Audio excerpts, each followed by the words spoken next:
Night here with the Italian Sports Guys. Bada boom! Bada bing! This is a special Thanksgiving Day edition of the Italian Sports Guys Show, brought to you by Brian Chexton at State Farm.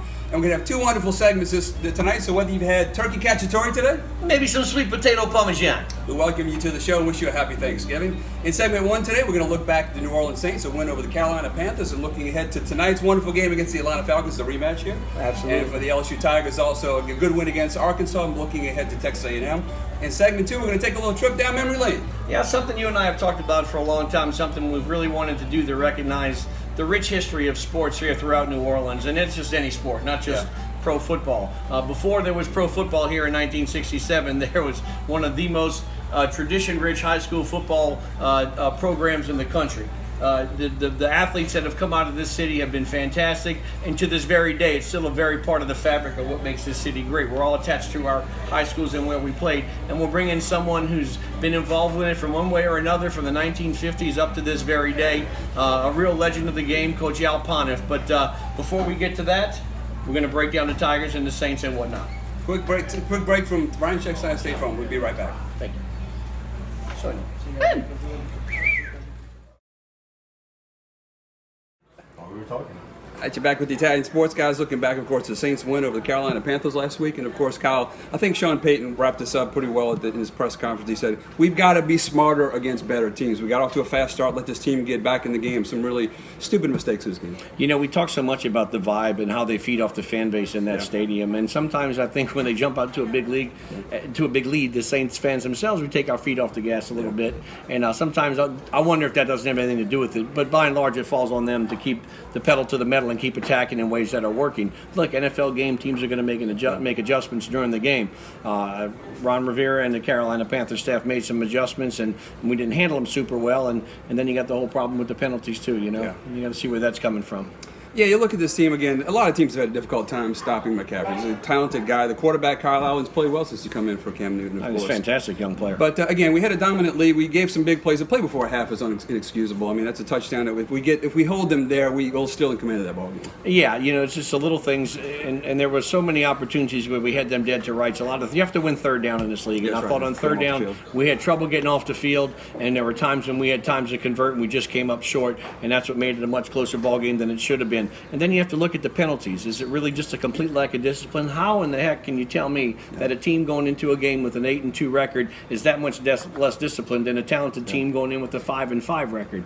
So it begs the question: what's going on with these calls? There's so much inconsistency, so much disparity from game to game. You look around. This is one of the main topics every Monday morning around the league is the problem with the officiating. I think Sean Payton said it best when he said, you know, it wasn't his team's best day, it wasn't the other team's best day, and quite frankly, it wasn't New York's best day, and for that he was referencing their reviews. Yeah, well, we'll get to more of the game later, but again, you talk about specifically about those calls. I guess what we just want to see all the time is consistency. Sure. Right? And I guess that's Sean Payton's biggest beef here is, you know, you look, nobody really knows what is and is not pass interference, and nobody really knows what's going to be overturned. It seems like to this point, it's been pretty rare that they overturn these offensive or defensive pass interference calls. And in a situation like this, where you got a little piece of the player, it wasn't as obvious a call as I think that new rule was designed to overturn. Right, and you want to get technical about it. The pass was not, uncatchable. Yeah, I agree. You know, and so that just makes it a little bit even that much more frustrating. But again, you know, like Sean Payton says, you have to overcome those things. You have to play through it. Every call is not going to go your way. It's called adversity. You have to fight through it. Yeah. So. Yeah, we talked about some fourth down conversions. Of course, to the score right before the half with 2 seconds left. Also, a fourth and goal later in the game they converted as well. Right. Some of the penalties, though, again, inexcusable. Over 100 yards of penalties again. And, of course, Cam Jordan, look, a dominant guy. He knows he made a mistake here. That's a big play. And, again, it comes down to really situational awareness. Look, they had third and long there. We're going to get the ball back anyway. Right, on their half the field. So you don't try to make a play like that in that situation when you get to get the ball anyway. Yeah, you know, again, that's when they came back to haunt them because it would have been the Saints' ball and could have been a two-possession game at that point, turns into a tie ball game. Yeah. So again, just little things that you have to do to win ball games. There's such a small margin for error in this league. Okay, a lot of those teams talent-wise, they're fairly close. They're pretty darn close. So, save like Cincinnati and some other teams. But I think that it just comes down to controlling the things you can control, and that's one of the things that you can control. And that was a bonehead play by Cam Jordan. He'll be the first to tell you, like you said. So. Yeah, and if there's any doubt why these teams in the last few years have paid a lot of money for lockdown corners, as we like to say in this league, I think that the loss of Marshawn Lattimore the last couple of weeks has really demonstrated what that kind of a guy can mean to your team. I think it really exposes our back end a little bit when you don't have that one guy who can shut down one side. Yeah, and you don't want our back ends exposed. That's right. You don't want that's the last thing you want. That's the last thing you want. Yeah. But yeah, Lattimore. Is butt cheek one word, or you have to separate it? I'm not going to go there. Okay.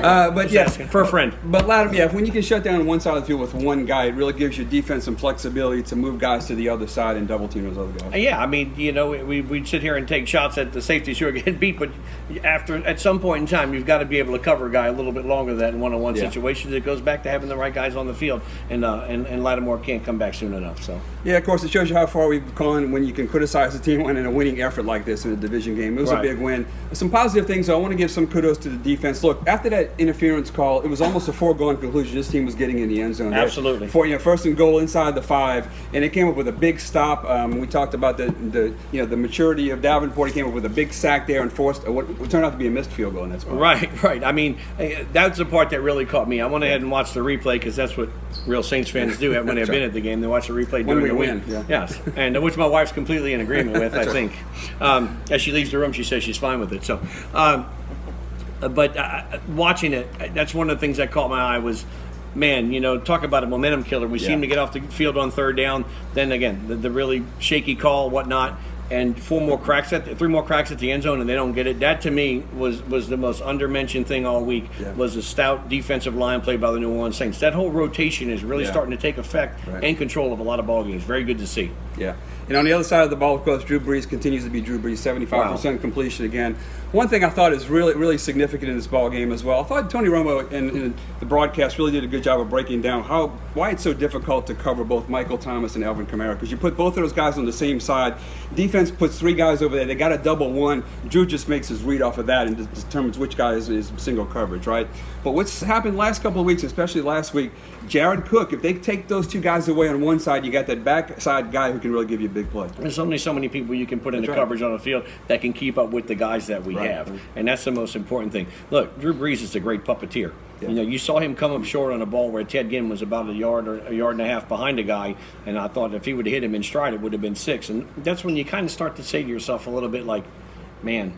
And then he gets in a 2-minute drill, and I watched him throw Michael Thomas open with a pump fake that even my eyes shot across the television to where he pumped. It was unbelievable. Yeah. I mean, Mike Thomas, you don't think they're looking out for him on this situation? Boy, I tell you what, right? And not only that, he gets it and he gets out of bounds. And there's nobody in the NFL in the history of the league that I have, in my years of watching this league, that I would rather have at a 2-minute drill, maybe save Joe Montana, than Drew Brees.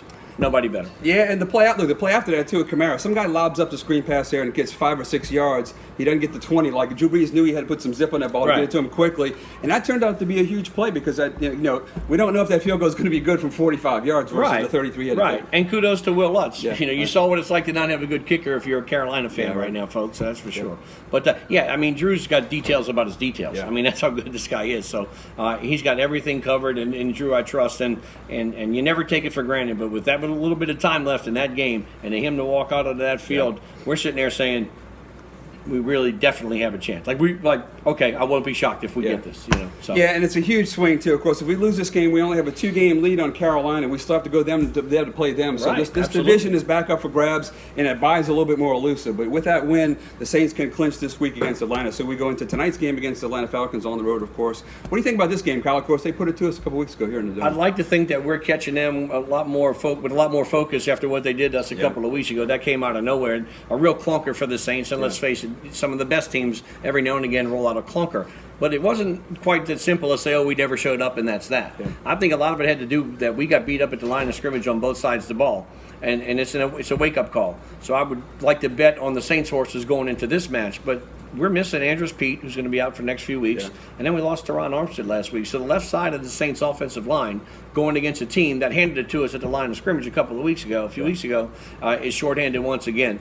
That's the Falcons' only saving grace. They played 2 great games. They beat Carolina bad on the road. They beat the Saints bad on the road, and then they lost to Tampa Bay at home. And I think it's a disadvantage for them when they're playing at home. It tells you a lot about their fan base. But they lost by 13 to Tampa Bay last week in their own stadium, the other Mercedes-Benz stadium. Yeah. Well, we're a little dinged up. They're a little dinged up as well. I like our chances here. I think you're right. I think we're going to come in with a lot more focus after getting beat up pretty good in our own ballpark last time. So I like our chances. I'd like to see us stick with the run a little bit more. I think they've been suspect against the run. We never stuck with it quite enough at that game. Again, after a while, you don't stick with it when you start getting beat up at the line of scrimmage. But nonetheless, I think they're susceptible to the run. I think Latavius Murray's going to go off in a big way, and we have a healthier Alvin Kamara right now. So I like the Saints' chances. I'm going to call this one 27-21 Saints. I'm going to go a little bigger. I'm going to go 34-21. Well, for Aunt Ellen's sake, she was talking about she just wants to relax and watch a game without worrying about it down the stretch. Not down to the wire. And she's one of my favorite aunts. That's right. And moving ahead to our LSU Tigers, of course, they come up with a big win against Arkansas, take care of business like they're supposed to. Gave up a couple of late scores, but inexplicably get knocked down from the #1 spot in that BCS race. And that's because they have a strange feeling that Alabama's going to sneak in that 4th playoff spot, and they don't want to start off with 2 SEC teams playing each other. They'd rather separate them, and I get it. Yeah. All that being said, you can't tell me, as impressive as Ohio State has looked in a lot of games with winning, I think winning by 11 against Penn State at home as 18-point favorites. LSU's covered just about every game this year. I know doesn't have a lot to do with Vegas, but it tells you about what people who know football are thinking. And LSU's covered more times than not. I was a little bit surprised to see them leapfrog the Tigers, but I think that's a safety valve for them in case things get hairy as this last rivalry week unfolds. So. Yeah, having beaten 4 top 10 teams already, you got a shot to beat another one in Georgia if you play them in the SEC championship game, of course. And looking ahead to Texas A&M, what do you think about this game, Pat? Texas A&M has been salty as hell as of late. They have played some really good football and kept it close with a lot of good teams. They gave Georgia all they could handle, albeit bad conditions, field was soaking wet, a bunch of rain and everything else. A Texas A&M team that, to me, was not impressive, was underwhelming early in this year, has slipped a switch, and I think they're playing some pretty good ball. That being said, this team is not going to sneak up on LSU, not after last year, not after stuff that was set out to the game, and that, I don't know if you want to call it a punch, it was more of a slap by that guy from A&M, tried to hit Steve Crackthorpe, LSU's assistant coach. So this one has been circled on the Tigers schedule in the calendar for a long time. We'll see what happens, but I like the Tigers in this one big. Yeah, and kudos to some of those. They only need to win by 1. I don't want to, Texas A&M playing everybody tight. That's right, yeah. I hope they win big, but I wouldn't be shocked if it's a close ball game. Let me phrase that. Yeah, and kudos to some of the players for the LSU Tigers. Of course, we mentioned Joe Burrow, now the front runner for the Heisman Trophy. You got a Sports Illustrated cover as well this week. And, the jinx. And Jamar Chase, a guy who we know from his Romo Raider days, the finalist for the Fred Biletnikoff Award as well. Well-deserved. And Clyde Edwards-Helaire as well, getting some kudos. So. Clyde Edwards-Helaire, a guy who many people thought would carry us through the first 3 or 4 games and then kind of give way to Terrion Davis-Price and John Emery Jr. is all of a sudden becoming one of the best running backs in the country. That's right. Fantastic. All right, whatever happens this weekend, Italian Sports Guys will be right on top of the action. Of course, we'll come back with segment 2, as we mentioned. So a little talk with Alec Poniff, our special guest. Again, some of the talk about the early days, the foundation of the Catholic League that we like so much here in New Orleans. The foundation of football in New Orleans. Football in New Orleans, that's right. These are guys, this is where the royalty started. That's right. We are the Italian Sports Guys. Bada boom. Bada bing.